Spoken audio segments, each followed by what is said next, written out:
Sgynna i ddim unrhyw fath o experience yn neud dessert, so fydd hwn yn ddiddorol. Yn Singapore, mae'n rili doniol pan ni'n tyfu lan. Oedd mam gi ar ôl swper yn dweud, fyses ti'n hoffi dessert? A ni fel, oh my gosh, yeah, meddwl fel ice cream neu cacen siocled. Yn Singapore, mae da nhw fel kidney bean ice, a basically, they're just fel shaved ice gyda rhyw fath o kind of sugar a lliwiau, a wedyn just fel kidney beans a sweetcorn. Dim diolch. Oh my gosh, mae fel olew. Edrych ar y lliw na. Fel I get a bicep massive ar ôl hwn. Blawd.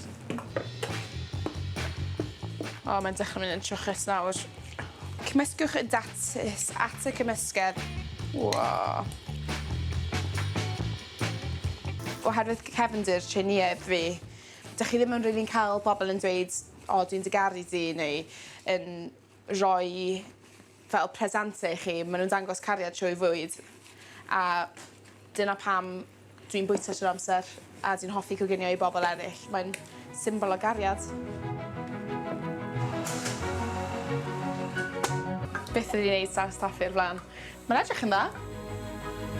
Dwi ddim yn edrych yn gret. Fyswn i ddim yn rhoi ar Instagram.